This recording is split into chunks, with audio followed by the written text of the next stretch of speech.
안녕하세요. 오늘 저희가 함께 들여다볼 자료는 강원일보에 대한 심층 분석 보고서입니다.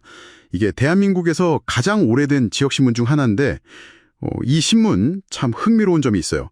뭐랄까, 지역 문제에 대해선 날카로운 탐사 보도로 지역의 파수꾼이다 이런 칭찬을 받는데, 또 한편으로는 국가적인 큰 위기 앞에선 좀 조용하다 이런 평가가 같이 있거든요. 이 보고서는 바로 이 상반된 모습, 특히 이제 1979년 1.2.12 군사반란 때하고 또 최근이죠. 2024년 12.3 비상계엄, 이 두 번의 역사적 순간에 강원일보가 어떤 태도를 보였는지 이걸 아주 집중적으로 파헤치고 있습니다. 자, 그럼 이 흥미로운 보고서 속으로 같이 한번 들어가 볼까요? 네, 여기서 이 보고서가 주목하는 핵심은요. 강원일보의 이런 양면성이 그냥 뭐 편집 방향의 문제? 이게 아니라 신문사의 소유 구조와 연결될 수 있다, 이런 분석입니다. 강원일보 최대 주주가 강원응업이라는 회사인데, 여기가 이제 뭐 운수, 건설, 개발 사업 이런 걸 하는 복합 기업이거든요. 아시다시피 이런 사업들은 정부나 지자체 정책 결정에 상당히 민감할 수밖에 없잖아요. 그렇군요. 보고서를 보니까요. 강원일보가 지역사회를 위해서는 진짜 큰 목소리를 내왔더라고요. 그 광부 엄마 시리즈 같은 거, 탄광촌 여성 노동자 현실을 파헤쳤다거나, 아니면 DMZ 생태계 심층 보도 같은 걸로 한국기자상 같은 큰 상도 여러 번 받았고요. 그야말로 지역 챔피언이란 말이 싹 맞는데, 근데 동시에 강원응업이라는 기업의 일원이라는 점, 이게 어떻게 작용하는 걸까요? 보고서는 그 연결고리를 어떻게 설명하나요? 네, 맞아요. 바로 그 지점에서 보고서는 어떤 잠재적인 이해상충 가능성을 제기하는 겁니다. 그러니까 모기업의 주력 사업이 정부 정책이나 뭐 인허가 이런 거에 영향을 받는 구조라면 자회사인 언론사가 중앙 권력, 특히 현 정부에 대해서 막 비판적인 보도를 하기가 좀 어려울 수 있다. 이런 거죠.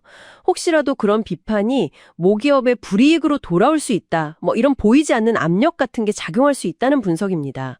그래서 이게 이제 강원일보가 전국적인 정치 현안에 대해선 상대적으로 좀 신중하거나 약간 보수적인 태도를 보이는 이유일 수 있다. 이렇게 보고서는 보고 있어요. 그러니까 지역 문제에 집중하는 게 오히려 좀 안전한 선택일 수 있다. 이런 맥락이네요. 이 분석을 뒷받침하려고 보고서가 제시한 그 두 번의 위기 상황 이야기가 궁금한데요. 먼저 1979년 상황은 어땠나요? 1979년 12.19 군사반란 이후에 그 신군부가 언론 통제를 엄청 강화했잖아요. 그때 1도 1사 원칙 이걸 내세웠습니다. 그래서 당시에 많은 지역 언론사들이 통폐합됐죠. 그런데 강원일보는 강원도의 유일한 지역 신문으로 살아남았거든요. 보고서는 바로 이 생존 자체가 당시 정권의 어떤 요구에 어느 정도는 좀 순응했기 때문에 가능했을 거다. 이렇게 해석을 해요. 만약에 날카로운 비판에 계속했다면 살아남기 어려웠을 거다. 뭐 이런 추론인 거죠. 그럼 그로부터 한 45년이 지나서 2024년 12월 3일 비상계엄 선포 때는 어땠습니까?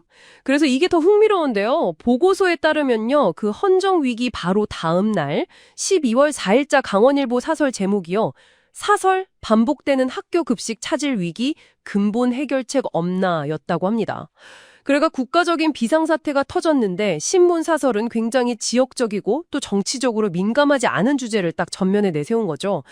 보고서는 이걸 1979년과는 좀 다른 방식의 침묵이다 이렇게 봐요. 그렇군요. 1979년의 침묵은 어쩌면 생존을 위한 좀 어쩔 수 없는 선택에 가까웠다면 2024년의 이런 선택은 모기업 리스크 관리 차원에서 더 계산된 행동일 수 있다. 이런 거군요. 네, 정확합니다. 보고서는 그래서 강원일보의 이런 지역 영웅주의하고 국가적 과목함이 서로 모순되는 게 아니다 이렇게 봐요. 오히려 지역사회 안에서의 영향력과 안정성, 이걸 최우선으로 추구하는 과정에서 나타난 뭐랄까 일관된 전략의 두 얼굴일 수 있다 이렇게 결론을 내립니다. 지역 문제 해결을 통해서 독자들 신뢰는 얻고 동시에 좀 논쟁적인 국가 현안에선 한 발 물러서면서 모기업을 포함한 조직 전체의 안정을 꾀한다 이런 거죠.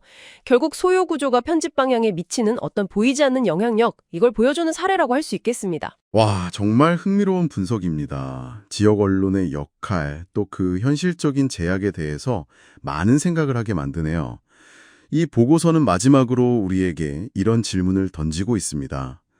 만약 한 지역 언론이 정의하는 공공의 이익이라는 게 자신이 속한 지역의 경계를 넘어서지 못한다면, 특히 우리 민주주의라는 더 큰 틀이 흔들리는 그런 순간에도 침묵하거나 외면한다면 과연 그 언론은 진정한 의미의 공적 책임을 다하고 있다고 말할 수 있을까요? 여러분은 어떻게 생각하시나요? 이 질문 한번 진지하게 곱씹어 보시는 것도 좋겠습니다. 오늘 슬기로운 언소주 생활 어떠셨어요? 여러분께 도움이 되었다면 좋아요 한 번, 그리고 구독으로 응원해주세요.